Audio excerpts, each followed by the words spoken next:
Student, welcome to my channel all the best education. इस video में हम विज्ञान कक्षा 10 के बहुविकल्पीय प्रश्न उत्तर पर ध्यान देंगे जो विद्युत धारा चैप्टर से रिलेटेड है। उसमें से 20 बहुविकल्पीय प्रश्न उत्तर इस वीडियो में है। ठीक है, सब इम्पोर्टेंट है, ऐसे ही प्रश्नों पर आपको ध्यान देना है। 2024 के लिए तो ये मान के चलिए कि रामबाण है।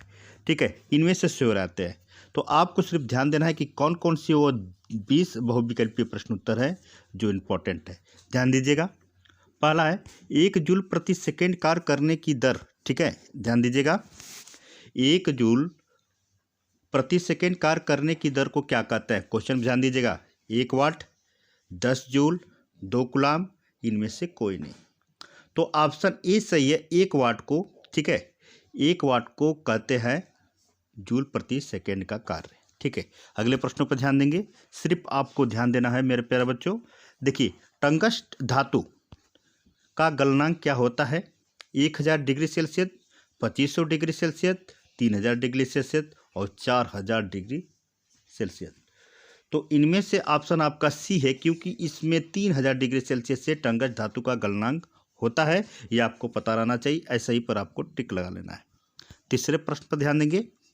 तीसरे प्रश्न पर क्या कर रहा है, देखिएगा। अमीटर से निम्नलिखित में किसे ठीक किया जाता है?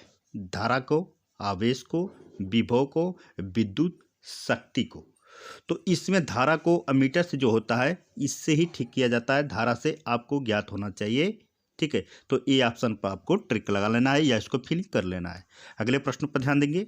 अब पूछा है, ध्यान दीजिएगा, चौथा नंबर पर है 1 एम्पियर बराबर होता है 30 10 पर 3 घात माइनस 20 पर माइनस 2 घात और 10 पर माइनस 1 घात और 30 पर माइनस 6 घात। तो एम्पियर है, ए का मतलब एम्पियर हो गया। 10 पर माइनस 3 एम्पियर, 10 पर माइनस 2 एम्पियर, 10 पर माइनस 1 एम्पियर। तो 1 एम्पियर बराबर होता है, क्या होता है? देखिए, तो इसमें यह होता है 10 पर, ठीक है, माइनस 3 घात। तो आपको ट्रिक लगा लेना है, ये ऑप्शन सही है। अगले प्रश्न पर ध्यान देंगे। अगला प्रश्न है, ठीक है, अगला ध्यान दीजिएगा। 5वां प्रश्न है, देखिए, नाइक्रोन में कौन कौन से तत्व होते हैं? तत्व, ठीक है। ऑप्शन ए है निकेल एवं क्रोमियम, दूसरा है निकेल एवं क्रोमियम कार्बन, तीसरा है निकेल एवं क्रोमियम और डी है जो है नाइलॉन एंड क्रोमियम। तो इसमें से ऑप्शन आपका ए सही है, क्योंकि निकेल्स एवं क्रोमियम ही होते हैं जो नाइक्रोम में तत्व होते हैं। ठीक है, अगले प्रश्न पर ध्यान देंगे। अगला प्रश्न है, अमीटर से निम्नलिखित, ठीक है, अमीटर से निम्नलिखित में से ठीक किया जाता है, किसे किया जाता है? धारा का, आवेश, विभव और विभव शक्ति। ठीक है, तो इसमें से ठीक किया जाता है। तो धारा बताए थे हम पहले ही प्रश्न में, उसको बताए थे, आगे ही बताए थे कि इससे किससे ठीक किया जा सकता है।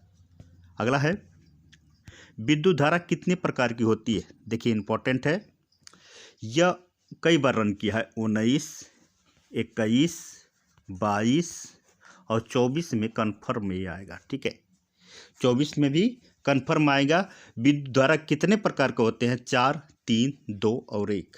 तो इसमें सही ऑप्शन आपका सी सही है, 2 होते हैं। ठीक है, आपको विद्युत धारा कितने प्रकार के होते हैं अगर देगा तो 2 प्रकार के होते हैं। जो भी ऑप्शन रहे ए बी सी, उस पर आपको टिक कर लेना है, उसको ब्लैंक कर लेना है और आपको ज्ञात होना चाहिए कि विद्युत कितनी प्रकार के होते हैं। अगले प्रश्नों पर ध्यान देंगे। अगला प्रश्न है, परिपथ की सुरक्षा के लिए, ठीक है, परिपथ की सुरक्षा के लिए किस युक्ति का उपयोग किया जाता है? विद्युत फ्रेम का, अमीटर का, वोल्ट मीटर में, इनमें से कोई नहीं। तो सही ऑप्शन इसमें है, पहला है विद्युत जो होता है, विद्युत फ्रेम्स में ये परिपथ सुरक्षा के लिए उपयोग किया जाता है। ठीक है, अगले प्रश्नों पर ध्यान देंगे। अगला प्रश्न है, बीओटी यूनिट क्या होता है? ठीक है ना, तो बीओटी, ठीक है, बीओटी यूनिट क्या होता है? पहला ऑप्शन है 3.6 × 10 पर 6 घात, ठीक है, 1.8 × 10 पर 2 घात, 19 × 10 पर 3 घात और 3.6 × 10 पर 8 घात। तो आपको ऑप्शन ए सही है, जो 3.6 × 10 पर 6 घात जो होता है बीओटी के रूप में होता है।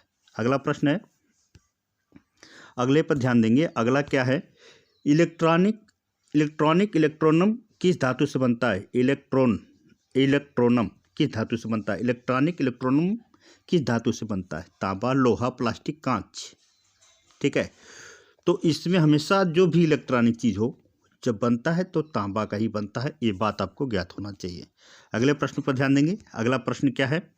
ठीक है, 11 प्रश्न है। इलेक्ट्रॉनिक बिजली में कौन सी गैस भरी होती है? इलेक्ट्रॉन बिजली में कौन सी गैस भरी होती है? निष्क्रिय गैस, ऑक्सीजन गैस, गैसीय गैस, कोई गैस नहीं। तो सही ऑप्शन आपका होगा ए, जो निष्क्रिय गैस होता है, जो निकलने का कार्य करता है, वही इलेक्ट्रॉन बिजली में इन गैसों का प्रयोग या भरा जाता है। ठीक है, अगला है मानव शरीर का प्रतिरोध कितना होता है?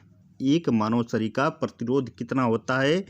30,000, 20,000 ओम, 25,000 ओम और 27,000। ठीक है, तो इसमें 30,000 ही मानव का शरीर प्रतिरोध करता है, यह आपको ज्ञात होना चाहिए और इसको ट्रिक भी लगाना चाहिए। ठीक है, अगले प्रश्न पर ध्यान देंगे। देखिए प्यारे बच्चों, सभी प्रश्न इंपॉर्टेंट है। आपकी परीक्षा में सभी प्रश्नों पर आपको प्रैक्टिस करना है कि किस तरह हम प्रैक्टिस करें कि परीक्षा में सबसे फर्स्ट फ्रंट पर रहें, सबसे आगे रहें।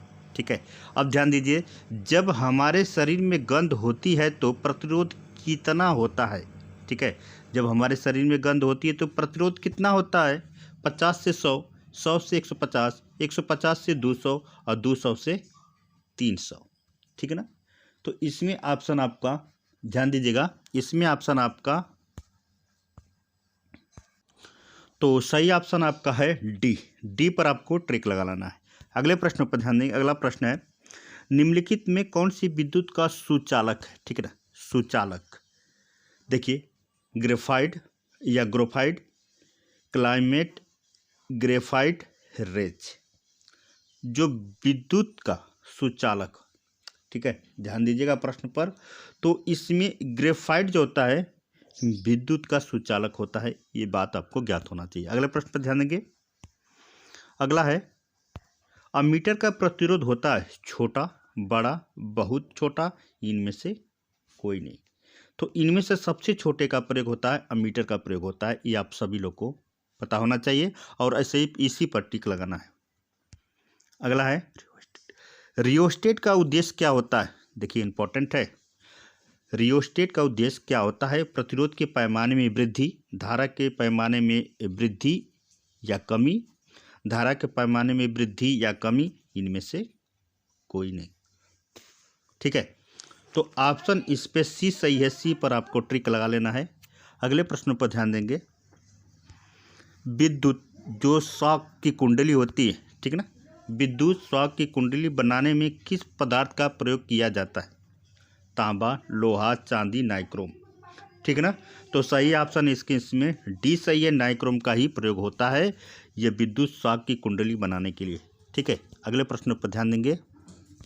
ध्यान दें स्टूडेंट, अगला है इसमें, एक इकाई विद्युत ऊर्जा का मान है। एक इकाई विद्युत जो होता है ऊर्जा का मान है 1 × 3.6 × 10 पर 3 घात, 3.6 × 10 पर 5 घात, 1.8 × 10 पर 4 घात और 3.6 × 10 पर 6 घात।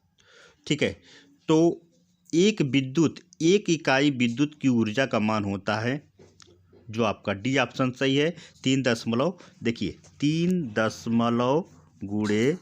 10 पर 6 घात। ठीक है ना, इस तरह पावर आपको कर लेना है, ये ऑप्शन सही है। अगले प्रश्न पर ध्यान देंगे। अगला प्रश्न क्या है?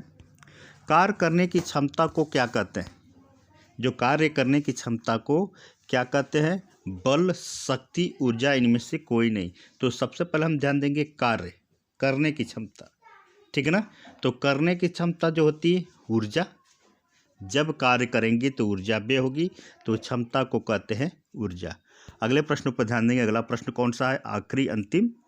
एक विद्युत, ठीक है ध्यान दीजिएगा, एक कुल विद्युत आवेश कितने विद्युत आवेश के समय आवेश के बराबर है? कहने का मतलब है कि एक कुल विद्युत आवेश कितने विद्युत आवेश में समय या आवेश के बराबर होते हैं?